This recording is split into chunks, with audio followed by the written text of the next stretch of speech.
Anthony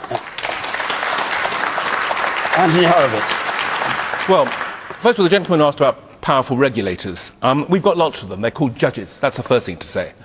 We do not need this new unworkable body with its 70 people and its 6 different compartments.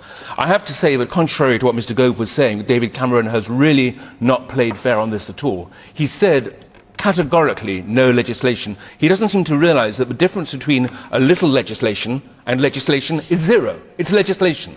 And it seems to me that this is the same language as if you remember the Lisbon Treaty we were going to have a referendum about, only it wasn't a treaty suddenly, it was a convention, and it wasn't a promise, it was an aspiration. So we don't get what he promises, and that's exactly what's happened here, and it was quite wrong. What he has cobbled together late at night is a system that simply will not work. First of all, because in a society that is so keen now on compensation payments, if you slip on a pavement, you sue the council. What's going to happen to the press if they make one mistake, particularly in the regional press? They're going to get bombarded with complaints. And how is it possible to have a system where you can sue somebody for so-called defamation, and if you win, you don't pay your costs, but if you lose, the press still has to pay your costs? It is a recipe for disaster. And if I may say so, speaking personally, I find the whole thing a little bit sinister, particularly where hacked off are concerned. Now, I do a lot of work for things like literacy. Why is it that I don't get given the shadow minister's telephone numbers? Why don't I get invited into meetings? Why were they there when this was being put together?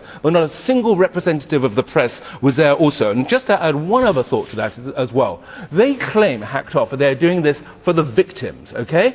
But I don't buy that, because although I agree that what happened to people like Chris Jeffries was appalling, and people have used the words ghastly and terrible, it was also fairly short-lived, and they were very, very well compensated. That's not to excuse the crime, but it's still the fact. And in all that discussion, people forget people like, for example, David and Theresa Yates. They were the victims in this because they were the parents whose daughter was murdered, Joanna Yates. She was the victim, not these celebrities, not the people who are changing 300 years of freedom in this country. Yeah.